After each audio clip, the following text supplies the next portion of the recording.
Alrighty, less than 1 day later, we have another article, again interviewing the same guy, the game director, Mr. Kim.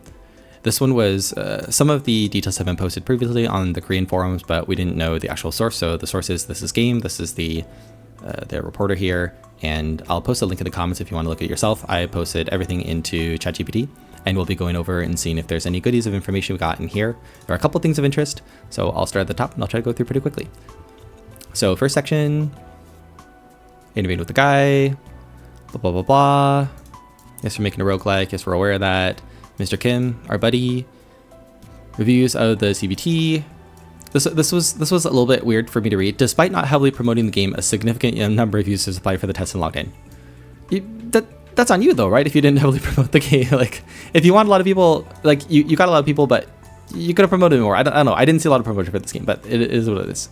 Did many global users participate, which is also funny because of how many people in the Discord were like, hey, I got in, but I'm not from one of the regions that didn't qualify, so how do I do it? And then other people were like, oh, use a VPN. And then the mods would be like, hey, let's not talk about VPNs. And they go, okay, well, don't use a V and a P and an N together. And it was just so funny watching these people. I'm sure many of the players were from regions technically not included, but it is what it is. I don't know the reasons for excluding those regions in the first place, but yeah, like, oh, cool. Most of the players were from China, Japan, and the US because those were the allowed regions, you silly gooseball. But anyway, so, okay, yeah, they were Tokyo Game Show, whatever.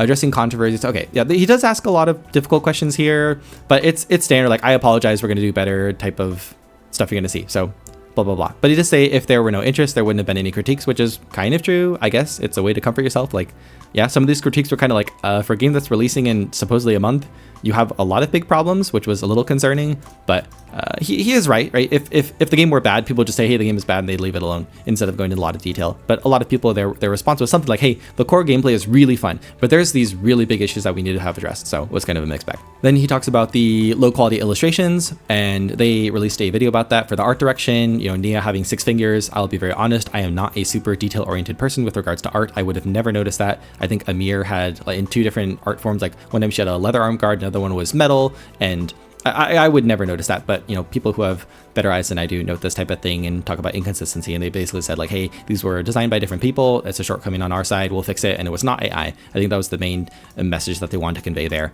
But yeah, there's not much time left, it's a tight schedule, etc. So, okay, next section. What was the point of the CBT? Were you trying to verify something? And they did mention that they couldn't show a lot of things.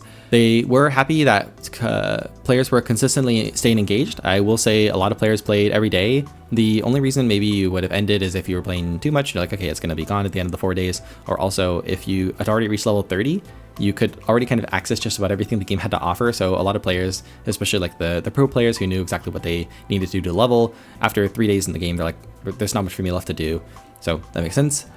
They did mention they wanted to have a little bit of limitations on deck building because they didn't want like the super skilled players to get a ton out of the CBT and the newer players to only get access to a little bit. So they did limit a lot of the game modes, which makes sense. So they talk about the greatest moments, which this was really odd to me. They said in a roguelike deck building game, they think the save system allows players to keep their greatest moments, which is the unique characteristics of our game, which I half agree with. I mean, the greatest moment in my mind is the play that uses those things. You're like, oh, my character is synergized real well. They can deal with this boss with this, this unique strategy. Not necessarily unique. It's not like there's a million strategies, but this cool strategy that I was able to implement with certain cards.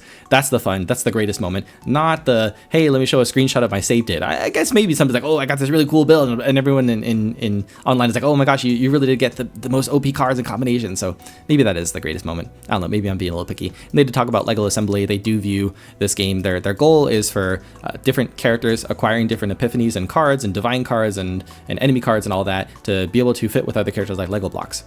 And there'll be some obvious synergies, like, play the bullet character with the other bullet characters, but there will be less obvious synergies, like, Tressa being able to do big heals was not something I'm planning on building around, but I'm keeping an eye on it in case, Homegirl wants to come up and join a heal squad later on. It might be something that happens. And then that's where I'm looking at the reporter, and they said they played, and 3 hours in, they started to feel, oh, this is how to develop characters. So this guy, I might call this skill issue. I don't know. Was it that hard to figure out how to, like, you're just kind of chugging through, you level them up, you add potentials. I think the menus were pretty straightforward. You know, once you unlock the simulation modes or whatever they were called, it would even be like the UI was pretty clear. Like, oh, you need this material, and you can get it by dismantling bigger materials or using these like wildcard materials, or you can click and go to the mode that farms you that material, and then once you farm enough of the thing, it'll be like, hey, do you want to go upgrade this character? And you can click right back. You can skip most of the menus just because the game knows you want to upgrade the character. I didn't feel like it was super complicated in terms of how to develop characters. I don't know. If it was complicated, in my opinion, it's because the text is unclear on the cards. And if they fix that, I think most of those issues will go away. But just my take. And then they mentioned the UI showed a zero system next to the chaos mode. So there is a separate content. And I think I continue that down here. Yeah, there's a zero system next to the chaos mode. So it's a very deep roguelike content. So in addition to the regular chaos roguelike mode, there's a zero system that's a little bit harder. So there's going to be multiple different versions, because there's also the trauma one, the little like pink slider or purple slider, where all your characters start with their stress disadvantages, but you get better rewards. So there's going to be a couple different versions of this that I think will be super fun. And so there is a nightmare mode. So there's 3 different modes. There's maybe the base chaos and a zero and a nightmare mode. And they say it significantly enhances the presentation. Yeah, you can expect quite a bit of heat in nightmare. So nightmare will be the really challenging one, and maybe the one that is we kind of leave to the whales, and the rest of us kind of look from afar and like, oh, okay, they're having fun over there. So, oh, and then they do mention that there'll be content that fills a role in the rest area in Arc City. So they mentioned something about Arc City reminding them of the Macross series, Macross. I don't know what this is. I looked it up. It's like an anime series or something that I've never heard of because I don't watch anime, including song. I think it translated music one time. So there's some music or a song theme that they have developed a bunch that's related to this Macross thing that will manifest itself in the Arc City, is I think what I'm taking away from this. And so, we've been working on this for a while. So maybe we have some maybe not a mode, but maybe some way to develop your characters or learn more about them that has to do with music. And I'll jump back here to the talking about the BM. Where is my BM section? Okay, back to BM. So BM is not bad manners, is not rudeness. It is a business model, I guess, in Korean speak. So this is talking about all the gacha system complaints. You know, there's a lot of players who are like, if it's not 50, if they don't remove 50/50, I'm not playing. Or if they don't move the limited characters into the standard pool, I'm not playing, which I get. You know, it's at the end of the day, it's your decision as a player to decide what games you want to invest time into and not. I hope they do at least one of those, or give us at least a bone somewhere else, because otherwise there will be a lot of players who are just turned off at it being maybe not too free to play finally. So, and this is where, again, the game has to balance the careful balance of trying to please whoever invested in them. I don't know if it's, third-party investors or a parent company or their own business unit investing in this game for I don't know how many years. They paid tons of salaries and spent tons of money, and they have to make return on it. So they're probably not going to leave money on the table, but at the same time, they also understand that they want to keep as many users as they can, especially the paying ones. And a lot of the paying ones want to play with a large enough player base. So I'm sure they're keeping all of that in mind. I don't think there's anything crazy they said here. They did mention that they do hope that players can earn a lot of currency to get most characters that they want without having to pay. So just by playing the game, what I interpret this to mean is that let's say maybe you can get half or 70% of the characters, maybe one dupe for free without having to spend any money, and that's not going to change. And obviously if you want more than that, then you have to pay. So is that free to play friendly? I don't know. In my opinion, free-to-play friendly is like you can get most characters that you want, maybe not 100% of them, and you can clear all of the main story, and you can dabble in most of the other modes, and you can get all the event resources with your characters. That in my mind is free-to-play friendly. It's not you can clear the hardest difficulty at the same level as the whale. You can't have your cake and eat it too. So I think this is reasonable, but that's just my take. And they also mentioned this trauma code, which is like a multi-ending content that sheds light on characters. So it might be like a story mode. Or not a story mode, but a mode that teaches you something about a particular character. I don't know if you have to have the character to unlock it, or what's going to go on here, but they did mention that this mode, and I'm assuming this is not because they say this was not available during the CBT. So this is not your character was stressed out and had a mental outbreak and you had to go to the trauma center and deal with it, because there were there'd be a couple questions where you could pick A or B to answer, and depending on the outcome, they would have a slightly different reaction at the end. I hope that's not what's being referred to here. I hope there's like a separate story thing that you can learn, more about that particular character. And then they say here, they're hoping that the there exist quality stories and content that allow players to empathize with the characters. I don't know if empathize is the right word. I don't know. Some of the characters I can't really empathize. Like, I do not understand the trauma of not knowing whether I'm a mouse or a bunny. Like, that's just not something I can relate to. But some of them maybe, yeah.